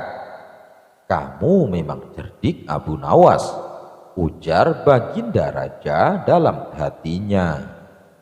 Pada suatu hari, seorang saudagar yang sangat terkenal kaya akan menggelar pesta besar-besaran dan terbilang cukup mewah. Karena yang mengadakan pesta adalah saudagar kaya, sudah barang tentu yang diundang juga dari kalangan orang-orang kaya. Tapi beda dengan Abu Nawas. Meskipun dirinya bukan orang kaya, tapi ia adalah seorang tokoh yang sangat terkenal. Mendapat undangan itu, dengan senang hati Abu Nawas pun menyanggupi untuk datang ke pesta pernikahan saudagar kaya raya itu. Selepas asar, Abu Nawas sengaja mengosongkan perutnya agar saat berada di pesta nanti, ia bisa makan sebanyak-banyaknya. Dengan sabar ia menunggu waktu menuju malam, dan ia merasa matahari seperti bergerak begitu pelan ke arah barat. Perlahan langit mulai berwarna keemasan, kemudian lambat laun langit berubah menjadi gelap. Itu artinya Abu Nawas harus cepat bersiap pergi menghadiri pesta tersebut. Abu Nawas pun segera melangkahkan kakinya menuju rumah saudagar kaya. Sesampainya di sana, Abu Nawas melihat sudah banyak orang berkumpul. Ada juga beberapa tamu yang baru datang, hampir semua orang menggunakan jubah kebesarannya. Para tamu yang baru datang disambutnya dengan ramah oleh si tuan rumah. Akan tetapi karena Abu Nawas menggunakan baju yang sudah usang, belum lagi warnanya yang telah memudar, jadi tak ada seorang pun yang menyambutnya. Bahkan tidak ada yang mau mengajaknya bicara. Abu Nawas menengok ke sekitarnya sambil menghela nafas. Dengan perasaan kecewa, ia pun memutuskan untuk pulang kembali ke rumah. Tak lama setelah itu Abu Nawas kembali ke pesta. Tapi kali ini ia menggunakan jubah yang bagus dan indah, sehingga Abu Nawas terlihat sangat berwibawa. Berbeda dari sebelumnya, kali ini tuan rumah menyambutnya dengan ramah.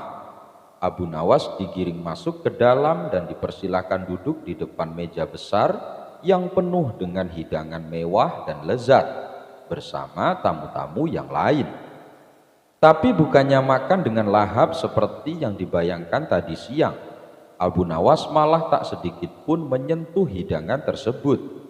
Ia malah membuka jubah indahnya dan jubahnya itu ia letakkan di atas hidangan. "Hai jubah indah, makanlah hidangan itu," kata Abu Nawas berteriak. Tentu saja tingkah Abu Nawas ini mengundang banyak perhatian para tamu undangan, termasuk si tuan rumah. Ia memandangnya dengan heran, lalu Abu Nawas kembali berkata, "Tadi waktu aku pertama ke sini memakai baju usang, tidak ada seorang pun yang menyapa ataupun menyambutku, apalagi sampai mengajakku makan. Tapi setelah aku kembali ke sini dengan memakai jubah indah, aku disambut dengan ramah. Aku dipersilahkan duduk di tempat yang bagus dan dihidangkan makanan yang enak-enak," kata Abu Nawas. "Jadi makanan ini adalah hak jubahku, bukan hak saya," kata Abu Nawas lagi menjelaskan. Mendengar ucapan Abu Nawas, semua tamu yang hadir, termasuk si tuan rumah, langsung tersadar dengan kesalahannya. Mereka pun meminta maaf kepada Abu Nawas. Abu Nawas menembus dinding. Dikisahkan, suatu hari Baginda Raja mengundang 3 orang ilmuwan yang paling pintar di kota Baghdad. Tak lupa Abu Nawas juga turut serta diundang. Kemudian Baginda Raja bertanya kepada ketiga ilmuwan tersebut, "Para ilmuwan, apa yang kalian temukan?" Ilmuwan pertama mengatakan bahwa dia sedang melakukan penelitian membuat benda ajaib. "Apa nama bendanya?" tanya Baginda Raja. "Saya belum memberinya nama, Paduka, tapi dengan penemuan saya nantinya orang-orang bisa berkomunikasi meskipun jaraknya berjauhan," kata ilmuwan pertama memberitahu. "Wah, hebat sekali. Kira-kira kapan benda itu bisa terwujud?" tanya Baginda Raja. "Saya akan usahakan secepatnya, Paduka," jawab ilmuwan pertama.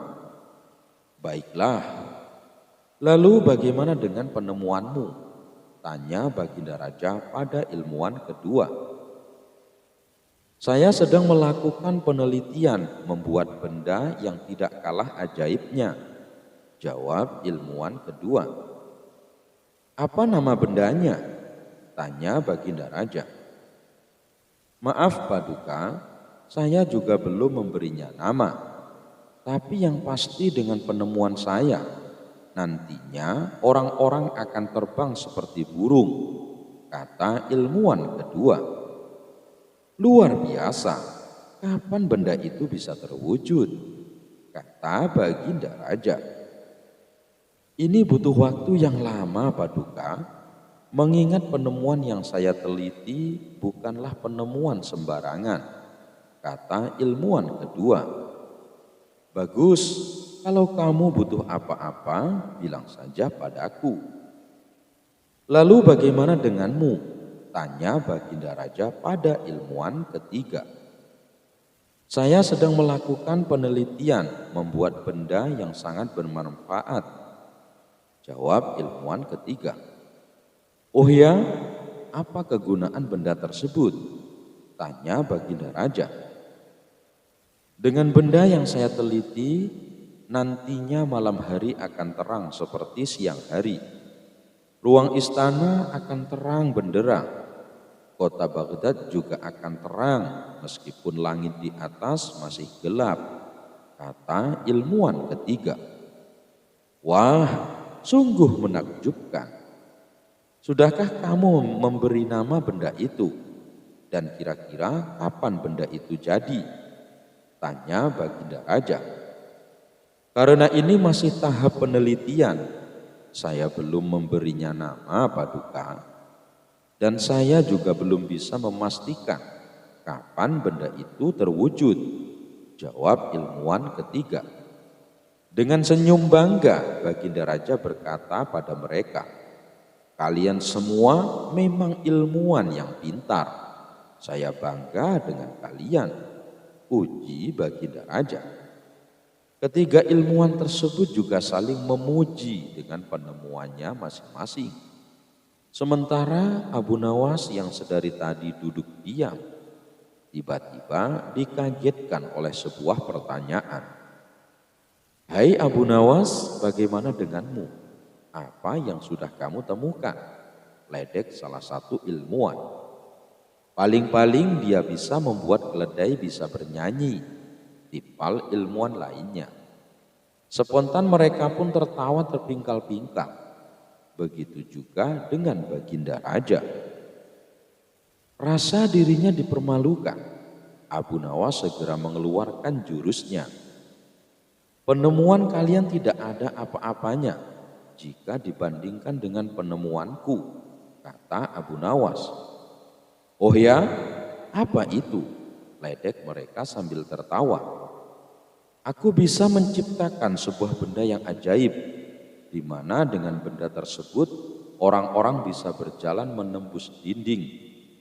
Bukan hanya menembus dinding, tapi juga bisa menembus besi dan kaca, tutur Abu Nawas. Seketika ketiga ilmuwan tersebut terkejut mendengarnya. Mana mungkin, itu sangat mustahil. Dan kami juga tidak pernah melihat kau melakukan sebuah penelitian, kata mereka. Penemuan saya tidak perlu penelitian, bahkan saya bisa membuatkannya sekarang. Tidak seperti kalian, disuruh membuktikannya tapi tidak bisa. Alasannya masih dalam penelitian, ujar Abu Nawas. Baginda Raja yang juga mendengar obrolan mereka merasa penasaran dengan penemuan Abu Nawas. Benarkan Abu Nawas, kamu tidak bohong kan? Tanya Baginda Raja. Benar Paduka yang mulia, jawab Abu Nawas dengan nada serius. Adapun tiga keilmuan tadi juga penasaran dengan penemuan Abu Nawas. Mereka pun lalu bertanya, kau yakin bisa membuat benda yang membuat orang bisa menembus dinding dan besi? Dengan penuh percaya diri, Abu Nawas menjawab, tentu saja bisa dan akan aku buktikan sekarang, jawab Abu Nawas. Semakin bertambah kagumlah mereka mendengarnya. Luar biasa, apa nama benda penemuanmu? Tanya mereka kembali. Nama bendanya adalah pintu, jawab Abu Nawas cengengesan. Spontan Baginda Raja terpingkal-pingkal mendengarnya. Kurang ajar, kita telah dikerjai Abu Nawas, kata mereka dengan nada kesal. Tertawa Baginda pun semakin keras melihat reaksi ketiga ilmuwan tersebut. Dan dengan masih tertawa, Baginda Raja berkata, kalian boleh lebih pintar dari Abu Nawas, tapi ketahuilah, kalian tak akan bisa mengalahkan akal cerdiknya. Abu Nawas dan Kopyah Lusuh. Suatu hari kekecewaan Abu Nawas terhadap pemerintahan yang dipimpin raja memuncak. Sebenarnya sang raja adalah seorang yang adil dan bijaksana, namun menterinya yang zalim dan serakah, sehingga kas negara menjadi sasaran mereka walau sudah mendapat gaji besar. Hal ini yang menjadikan Abu Nawas kecewa terhadap pemerintahan raja saat itu, sebab para menterinya berperilaku buruk. Singkat cerita, berangkatlah Abu Nawas ke istana hendak bertemu baginda raja. Namun di pintu gerbang dihadang pengawal istana yang terlihat beringas. "Aku ingin bertemu baginda raja," kata Abu Nawas. "Oh, tidak bisa. Baginda sedang sibuk," ucap pengawal itu ketus. "Tolong carikan jalannya, pokoknya kamu tahu beres," kata Abu Nawas. "Aku ingin bertemu baginda raja karena hendak mengambil hadiah dari baginda. Aku sudah cukup kaya, nanti ku berikan hadiah itu kepadamu," pancing Abu Nawas. Mendengar hal tersebut maka pengawal itu pun tersenyum bahagia seraya berkata, "Nah, itu maksudku. Asal kau dan aku tahu sama tahu," ucap pengawal kerajaan. Maka gerbang kerajaan dibuka oleh sang pengawal dan Abu Nawas pergi menemui baginda raja dan para menteri yang sedang melakukan pertemuan. Sesampainya Abu Nawas disambut dengan sukacita dan diberi pakaian terbaik oleh baginda raja. Sebelum akhirnya berbicara tentang kesulitan negara tersebut, baginda raja berkata, "Masihkah engkau ingin membantu kesulitan negara ini, wahai Abu Nawas?" tanya baginda raja. Maka dengan tegasnya Abu Nawas menjawab, "Masih baginda raja, pantang bagi saya menelan ludah sendiri." "Siapkah engkau dengan hukuman mati jika engkau gagal menjawab tantangan ini?" tantang baginda raja. Dan Abu Nawas pun menjawab, "Siap baginda raja, saya pun ingin mendapat hadiah apabila saya berhasil akan hal tersebut," ucap Abu Nawas. Dengan heran baginda menjawab, "Apakah hadiah yang engkau inginkan, wahai Abu Nawas?" tanya baginda raja. "Hadiah yang saya inginkan adalah hukuman cambuk, namun hukuman cambuk ditujukan kepada pengawalmu yang memiliki perilaku buruk," jawab Abu Nawas. Abu Nawas pun menceritakan apa yang ia alami saat ingin menghadap baginda raja. Setelah mendengar penuturan Abu Nawas, memuncaklah rasa murka baginda raja, lalu menyetujui permintaan Abu Nawas tersebut.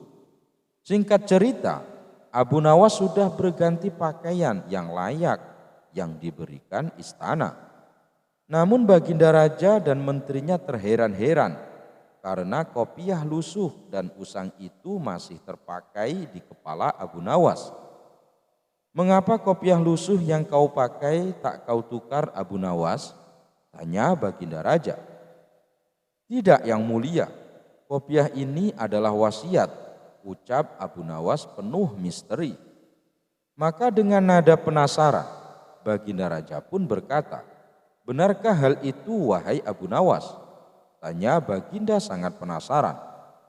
Abu Nawas menceritakan bahwa keutamaan kopiah itu apabila seseorang yang jujur, tidak pernah korupsi dan mengambil milik negara, maka di kopiah tersebut muncul gambaran surga. Dan begitu sebaliknya, jika seseorang tak dapat melihat gambaran surga, maka orang itulah yang zalim. Mendengar hal itu, baginda raja berbisik pada menterinya, "Wahai Menteri Abbas, engkau kukenal jujur dan adil, maka lihatlah kopiah wasiat milik Abu Nawas tersebut," pinta baginda raja. Rasa gemetar pun menyelimuti Menteri Abbas yang selama ini suka menguliti kas negara. "Ya baginda raja, aku melihat sungai-sungai mengalir di surga. Keindahan yang sempurna yang kulihat. jawab sang menteri dengan dusta.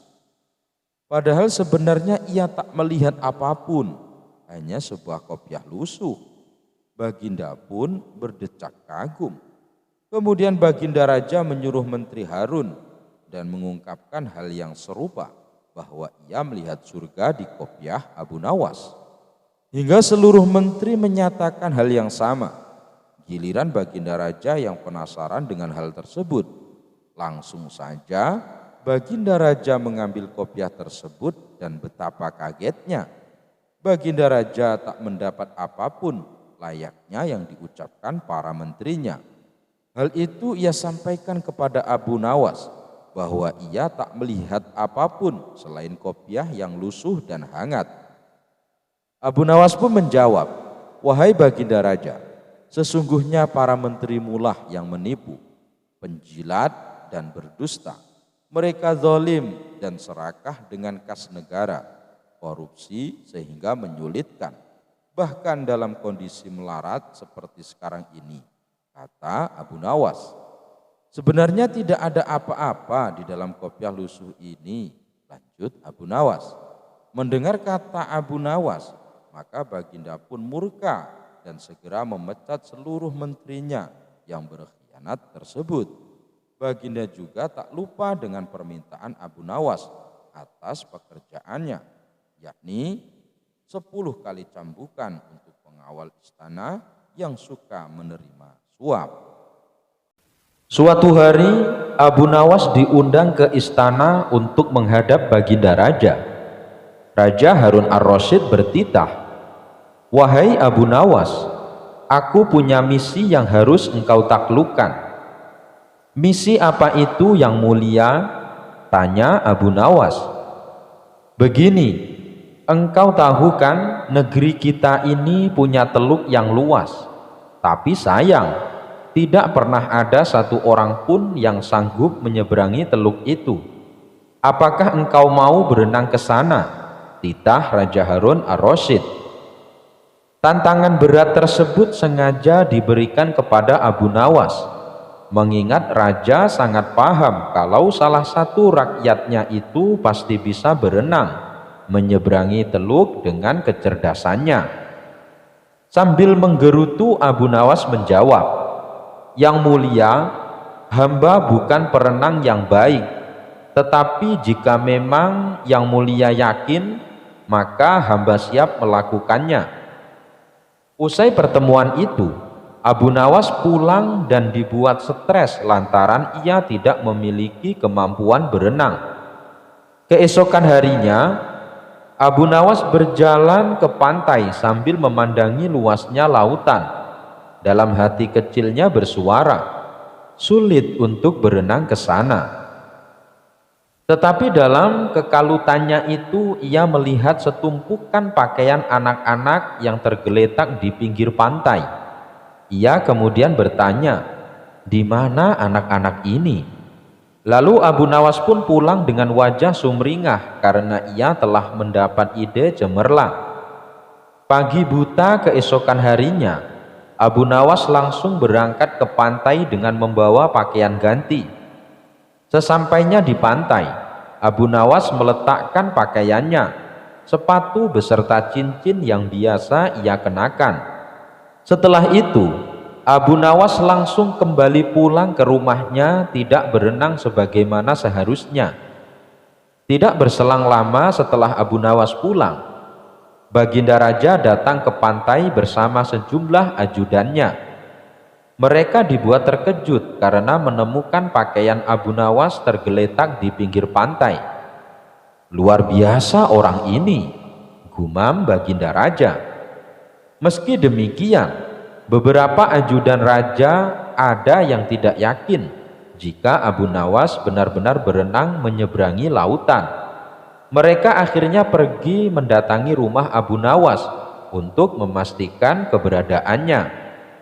Sayang, di rumah Abu Nawas, rombongan raja tersebut hanya bertemu dengan istrinya yang menceritakan keberadaan Abu Nawas. Kemarin ia bercerita kalau ia akan berenang menyeberangi teluk. Dia berkata bahwa yang mulia memerintahkannya melakukan demikian. Sebenarnya saya tidak tega membiarkannya pergi, karena saya tahu ia bukan perenang yang baik, kata istrinya dengan nada sedih. Sejurus kemudian salah seorang pegawai istana datang kepada Baginda Raja dan menyampaikan sebuah kabar bahwa Abu Nawas telah ditemukan oleh nelayan.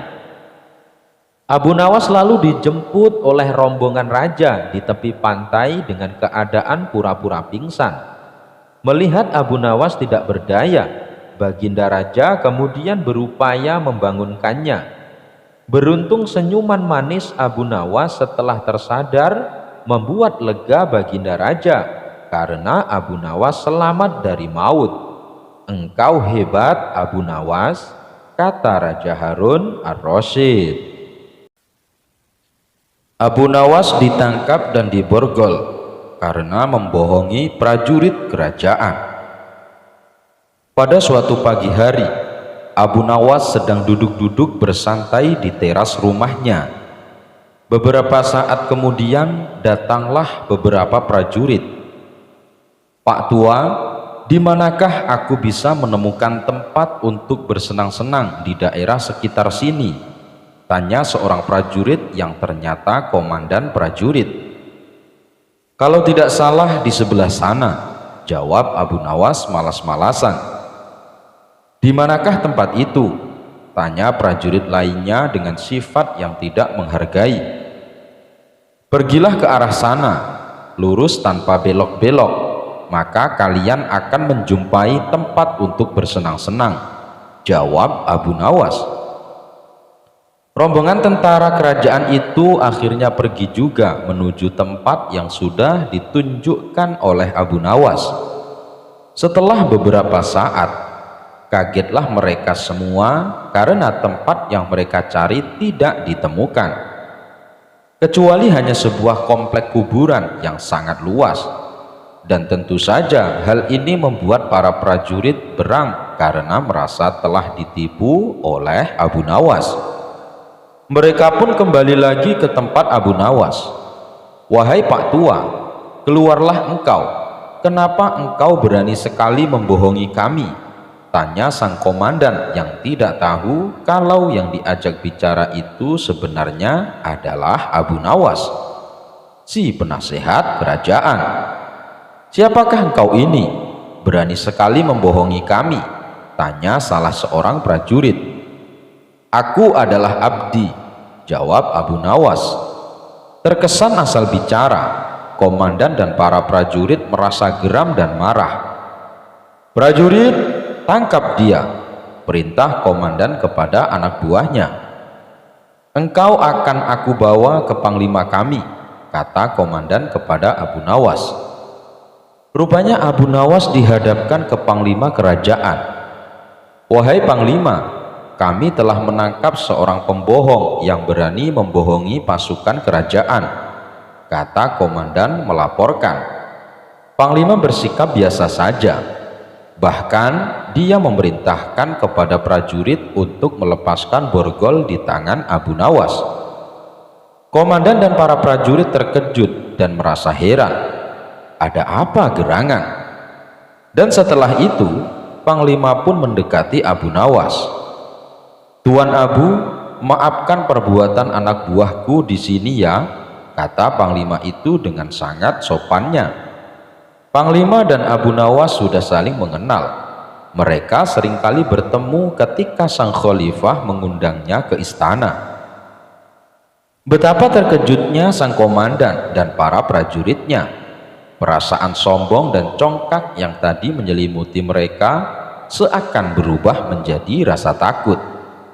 "Wahai Tuan Abu, sebenarnya kebohongan apa yang mereka sangkakan kepadamu?" tanya panglima. "Wahai panglima, mereka memintaku untuk menunjukkan tempat untuk bersenang-senang.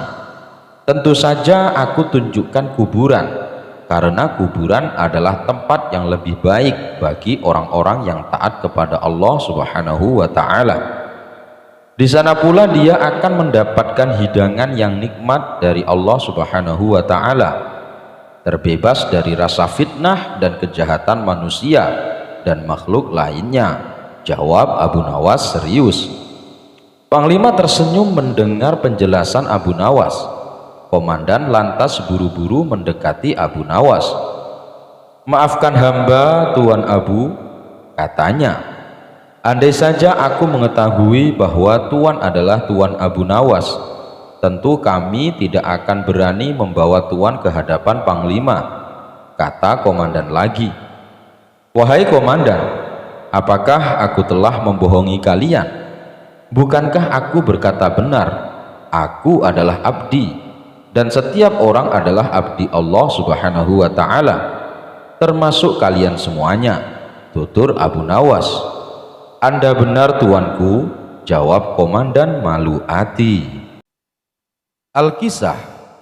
Di suatu malam, kepala keamanan kerajaan beserta beberapa pengawalnya melakukan patroli di jalanan kota Baghdad.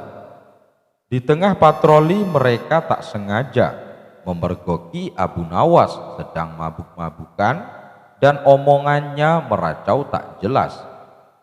Melihat kondisi Abu Nawas yang sudah mabuk berat, komandan prajurit memerintahkan pengawalnya untuk menggelandang Abu Nawas ke pos keamanan dan menahan Abu Nawas semalaman hingga ia sadar kembali keesokan harinya. Esok paginya ketika Abu Nawas sudah sadar kembali, sang komandan menyampaikan berita ihwal ditangkapnya Abu Nawas kepada Khalifah Harun ar-Rasyid. Mendengar berita ditangkapnya Abu Nawas, Khalifah Harun ar-Rasyid lantas memerintahkan sang komandan polisi untuk menghadirkan Abu Nawas di hadapannya. Singkat cerita, ketika Abu Nawas berada di hadapan Khalifah Harun ar-Rasyid, tanpa basa-basi, Khalifah Harun ar-Rasyid memerintahkan Al-Gojo untuk menampar wajah Abu Nawas. Namun apa yang terjadi? Ternyata Al-Gojo yang diperintahkan menampar Abu Nawas memiliki fisik yang tidak begitu tinggi, sehingga untuk menampar wajah Abu Nawas saja ia tak mampu. Sadar diri akan kondisinya, lantas Al-Gojo itu pun berkata, "Menunduklah wahai Abu Nawas, hingga aku bisa menamparmu." Mendengar permintaan Al-Gojo, Abu Nawas pun tak kehabisan akal. Dengan nada sedikit mengejek, Abu Nawas berkata, "Ya Tuhan, malah sekali kau ini. Apa kau ingin mengundangku makan, sehingga aku harus menundukkan badanku?" Mendengar ejekan dari Abu Nawas, Al-Gojo itu pun lantas menimpali, "Demi Tuhan, jika aku setinggi Aun bin Anak, orang yang masyhur dengan tinggi badannya waktu itu, maka sudah dari tadi kau kesakitan karena tamparanku." Mendengar ocehan Al-Gojo, Abu Nawas lantas mengejeknya kembali, "Nyatanya tak sedikit pun tanganmu menyentuh wajahku." Hahaha. Mendengar celotehan dari dan ejekan Abu Nawas kepada Al-Gojo, Khalifah Harun ar-Rasyid pun tertawa terpingkal-pingkal dan kemudian memerintahkan Al-Gojo untuk meninggalkan Abu Nawas. "Wahai Al-Gojo, tinggalkan Abu Nawas. Aku sudah memaafkannya." Akhirnya Abu Nawas pun tak jadi mendapatkan hukuman. Dia malah mendapatkan maaf dari Khalifah Harun ar-Rasyid. Abu Nawas dan pohon anggur. Suatu hari, Khalifah Harun ar-Rasyid ingin menguji kecerdikan Abu Nawas. Ia memanggil Abu Nawas ke istananya. "Abu Nawas, saya ingin kamu membawa saya ke kebun anggur yang paling indah di Baghdad dalam waktu 3 hari. Jika kamu gagal, kamu akan dihukum." Abu Nawas bingung karena musim dingin sedang tiba dan semua kebun anggur pasti sudah kering dan tidak ada buahnya. Bagaimana mungkin ada kebun anggur yang indah di musim ini? Namun dengan cepat ia menciptakan sebuah ide. 3 hari kemudian, Abu Nawas kembali ke istana dengan membawa sebuah cermin kecil di tangannya. Khalifah Harun ar-Rasyid bertanya, "Abu Nawas, di mana kebun anggur yang kamu janjikan?" "Tuanku, hamba mohon Anda untuk melihat ke dalam cermin ini," jawab Abu Nawas. Khalifah Harun ar-Rasyid melihat wajahnya sendiri di dalam cermin itu.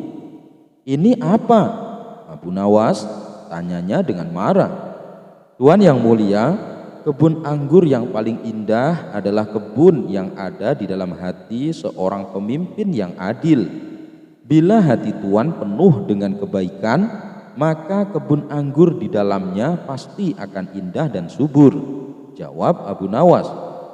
Khalifah Harun ar-Rasyid tertawa mendengar jawaban Abu Nawas.